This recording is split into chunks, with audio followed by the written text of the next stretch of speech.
طالبان بھارت کے لیے جیک پاٹ بھی اور سردرد بھی۔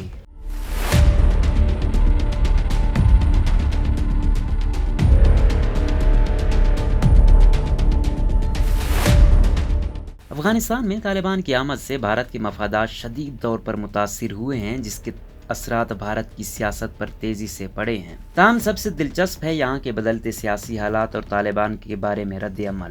بھارت کی حکمران جماعت بھارتیہ جنتا پارٹی کے لیے طالبان کا قضیہ جیک پاٹ بھی ہے اور درد سر بھی۔ جیک پاٹ داخلی سیاست کے تناظر میں، جس میں بی جے پی پوری فراغت سے نفرت کے جشن کو آگے بڑھا رہی ہے اور بھارتی مسلمانوں کو طالبان حامی قرار دے کر اپنے سخت گیر ہندو رائے دہندگان کو متحد کر رہی ہے تاکہ ریاستی انتخابات میں اس کا بھرپور فائدہ اٹھا سکے۔ دوسری طرف خارجہ پالیسی سے وابستہ اقدامات ہیں، جہاں وہ طالبان سے مشاورت اور مذاکرات کا عندیہ دے رہی ہے۔ حالت یہ ہے کہ وزیر اعظم نریندر مودی طالبان کی مذمت تو دور، ان کا نام لینے سے بھی کترا رہے ہیں کہ کہیں مذاکرات کے راستوں میں تلخی نہ پیدا ہو جائے۔ طالبان حامی نعروں کا جن۔ افغانستان میں طالبان کی واپسی بھارتی مسلمانوں کی دو بھر زندگی میں تازہ اضافہ ہے۔ بی جے پی کے زیر اقتدار ریاستوں میں طالبان کے نام پر مسلم شہریوں کو شکار کرنا شروع کر دیا گیا ہے۔ آسام، جہاں شہریت قانون کے نفاذ کے بعد لاکھوں مسلم شہریوں کی شہریت سلب ہو جانے کا اندیشہ ہے، میں 21 اگست کو ایک دن میں 15 گرفتاریاں ہوئیں۔ انڈین ایکسپریس کے مطابق آسام کے 10 اضلاع سے حراست میں لیے گئے مسلم شہریوں میں ایک MBA ڈگری یافتہ، ایک ٹیچر اور ایک سپاہی ہے۔ ان سب پر طالبان کی حمایت میں سوشل میڈیا پیغامات لکھنے کے الزام میں استعدادی دہشت گردی کے سیاہ قانون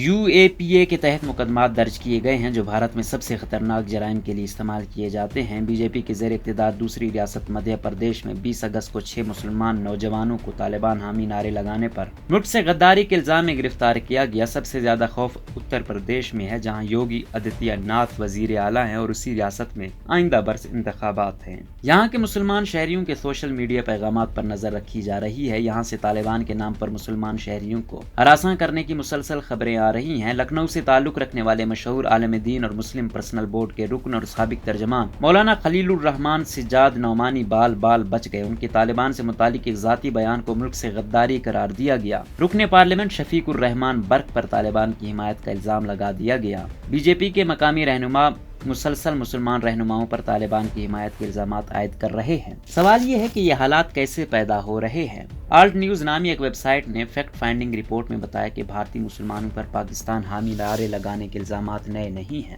اب طالبان حامی نعرے ایک نیا اضافہ ہے۔ مدھیہ پردیش کے اجین سے جن افراد کو حراست میں لیا گیا ہے، محرم کے جلوس میں شریک تھے اور اسی جلوس کا ایک ویڈیو بی جے پی کے لیڈر گورو بھاٹیہ نے ٹویٹ کی، جس میں پاکستان زندہ باد کے نعرے لگنے کی آواز آ رہی تھی۔ اس کے بعد یہ ویڈیو وائرل ہو گئی اور پھر اسی ویڈیو سے طالبان زندہ باد کے نعرے لگنے کی آواز سنائی دی، جبکہ جلوس کے شرکا قاضی صاحب زندہ باد کے نعرے لگا رہے تھے۔ اس کا مطلب جان بوجھ کر طالبان کے قضیہ کو سلگایا جا رہا ہے، جس سے بی جے پی فائدہ اٹھانا چاہتی ہے۔ افغان سکھوں کا انخلا۔ بھارتی اخبارات، پورٹلز اور ٹی وی چینلز میں طالبان کی خبروں کا سیلاب آ گیا۔ طالبان سے وابستہ خبروں کے ہونے کی ضرورت وجوہات بھی ہیں۔ طالبان سے وابستہ خبروں کے ہونے کی ضروری وجوہات بھی ہیں۔ 24 اگست کو صبح تقریباً 10 بجے 78 افغانی شہری اور بھارتی شہری کابل سے نئی دلی پہنچے۔ اس قافلے میں سکھ شامل تھے، جو اپنے ساتھ گرو گرنتھ صاحب کے 3 مقدس مخطوطہ ساتھ لائے تھے۔ ہوائی اڈے پر ان کے استقبال کے لیے وزارت خارجہ، انڈین ایئر فورس اور حکومت کے ایک سکھ وزیر ہردیپ پوری کھڑے تھے، جنہوں نے بھاری میڈیا کیمروں کی موجودگی میں ان مخطوطوں کو اپنے سر پر اٹھایا اور چند قدم چلے۔ یہ ویڈیوز دن بھر ٹی وی پر نشر کی گئیں۔ بھارتی میڈیا کے نامہ نگاروں کی ایک بڑی تعداد ہوائی اڈے پر دن اور رات موجود ہے، جو وہاں سے مختلف اپڈیٹس دیتے ہیں۔ نیوز لانڈری نامی ایک ویب سائٹ کی رپورٹ کے مطابق اسی دن کئی رپورٹر بھارت آنے والے افغان سکھوں سے یہ سوال کر رہے تھے کہ اس کے لیے وہ کسے کریڈٹ دیتے ہیں، اور پھر خود ہی یہ جملہ دوہرا رہے تھے کہ انخلا کا عمل نریندر مودی کرا رہے ہیں۔ بھارتی مسلمان نشانے پر۔ دوسری طرف میڈیا میں خاص طبقے کو طالبان حامی قرار دینے کی دوڑ لگی ہے۔ اتر پردیش کے مشہور شاعر منور رانا، جنہوں نے یہ کہہ کر اپنی مٹی سے محبت کا اظہار کیا تھا کہ چلو چلتے ہیں مل جل کر وطن پر جان دیتے ہیں، بہت آسان ہے کمرے میں وندے ماترم کہنا کے ایک بیان۔ افغانستان سے لوگ بھاگ رہے ہیں لیکن مر نہیں رہے۔ معاف کیجیے گا، اتر پردیش کی حالت یہ ہے کہ مجھے بھی بھاگ جانے کا من کرتا ہے، پر ہنگامہ مچ گیا۔ غداری کے الزامات عائد ہوئے، بس مقدمہ ہونا باقی ہے۔ رکن پارلیمنٹ کے بیان، شفیق الرحمان برق کے بیان، جیسے بھارت میں آزادی کے لیے لڑائی ہوئی تھی، ویسے امریکہ اور روس کے قبضے سے بھی وہ لوگ لڑ رہے ہیں۔ وہ بھی آزاد رہنا چاہتے ہیں، اپنے ملک کو آزاد کرانا چاہتے ہیں، ان کا ذاتی معاملہ ہے، پر ملک سے غداری کے مقدمات درج کرنے کے مطالبات کیے جا رہے ہیں۔ مولانا سجاد نعومی نے امارت اسلامی افغانستان کو مبارکباد پیش کر دی۔ آپ سے دور بیٹھا ہوا یہ ہندوستانی مسلمان آپ کو سلام کرتا ہے، پر شدید تنقید ہوئی۔ ان سب بیانات کے بعد جیسے بھارتی مسلمانوں کو طالبان کا حامی ہونے کا الزام لگانے کا سلسلہ چل پڑا۔ Republic TV, Times Now, Zee News, India TV, Aaj Tak, A B P News, Dainik Jagran, جو کہ میڈیا کے بڑے حصے کا احاطہ کرتے ہیں، مسلسل ایک ہفتے سے طالبان کے متعلق خبریں چلا رہے ہیں۔ یہ وہ میڈیا گروپس ہیں جو حکومت کی حمایت میں سب سے آگے رہتے ہیں۔ زیادہ تر حکومت کی ترجمانی کرنے والے یہ میڈیا ہاؤسز طالبان کو شیطان ثابت کر کے حکمراں جماعت کے رہنماؤں کو ان سے گفتگو نہ کرنے کی بات کر رہے ہیں۔ افغان مہاجرین کا احتجاج۔ 2 روز قبل افغان مہاجرین نے بھارتی حکومت سے مہاجرین کے تحفظ کا مطالبہ کیا۔ ان کے مطابق انہیں بھارت میں بنیادی سہولیات جیسے تعلیم، روزگار دستیاب نہیں، اس لیے وہ بھارت کی دارالحکومت میں احتجاج کرنے پر مجبور ہیں۔ یہ مظاہرے ایسے وقت میں ہو رہے ہیں جب بھارتی حکومت افغانستان سے انخلاء کے عمل پر بہت زیادہ توجہ دے رہی ہے۔ حکومت نے افغان شہریوں کے لیے ویزا کے حصول کو آسان بنانے کا اعلان کیا اور کورونا وبا کے مد نظر RT-PCR ٹیسٹ کی لازمیت ختم کر دی۔ جن افغان مہاجرین نے نئی دلی میں واقع UNHRC کے سامنے مظاہرہ کیا، ان کا کہنا ہے کہ بھارت میں انہیں طویل مدتی ویزا نہیں دیے جا رہے۔ طالبان سے گفتگو کا عندیہ۔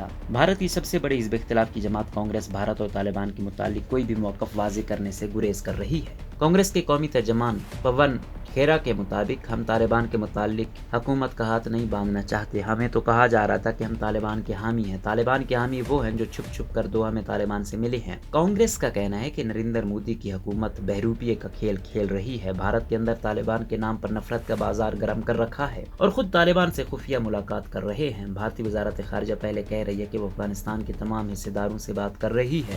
آج اور کل میں ذرائع کے حوالے سے خبریں بھی چلائی جا رہی ہیں کہ بھارت طالبان سے مذاکرات پر غور کر رہا ہے۔ بہت صاف اشارے ہیں کہ بھارت جلد طالبان سے بات چیت کر سکتا ہے۔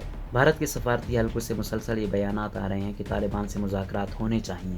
مکوا پادھیائے نے پریس کلب آف انڈیا میں منعقدہ ایک تقریب میں کہا کہ بھارت کو طالبان سے ضرور بات کرنی چاہیے مگر اسے تسلیم کرنے میں احتیاط برتنی چاہیے۔ سابق سفارتکار وویک کاٹجو نے بھی کہا کہ طالبان کے ساتھ سفارتی راستے کھلے رہنے چاہیے۔ سابق وزیر خارجہ یشونت سنہا نے PTI کو دیے اپنے ایک انٹرویو میں کہا کہ بھارت کو طالبان سے معاملات کرنے میں کھلی ذہنیت رکھنی چاہیے اور افغانستان میں اپنا سفارت خانہ کھول دینا چاہیے۔ اگر ایسا نہیں ہوا تو طالبان پاکستان کی گود میں بیٹھ جائیں گے۔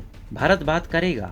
حکمران جماعت BJP کے ایک سینئر رہنما نے انڈیپینڈنٹ اردو سے نام نہ شائع کرنے کی درخواست کرتے ہوئے بتایا کہ حکومت ہند تمام امکانات کا جائزہ لے رہی ہے اور طالبان سے گفتگو کے راستے بھی کھل سکتے ہیں، لیکن یہ کب اور کیسے ہوگا اس کے بارے میں ابھی کچھ نہیں کہا جا سکتا۔ کچھ روز قبل وزیر اعظم نے نام لیے بغیر طالبان کو تباہی و بربادی کرنے والی طاقت قرار دیا۔ خاص طور پر BJP مسلسل اسلامی شدت پسندی کے خلاف بولتی آئی ہے۔ ایسے تناظر میں طالبان سے مذاکرات ایک دوراہے پر کھڑا ہونا جیسا ہے، مگر طالبان کا وجود ایک حقیقت ہے، اسے بھی انکار نہیں کیا جا سکتا ہے۔ باتوں میں انہوں نے طالبان سے مذاکرات کرنے پر BJP کی داخلی سیاست کمزور پڑنے کے اندیشوں کو تسلیم کیا کہ اگر BJP کی حکومت طالبان سے بات کرتی ہے تو کانگریس بہت واویلا مچائے گی، جس کی وجہ سے بھارت کھلے طور پر کچھ بھی کرنے سے گریز کر رہا ہے۔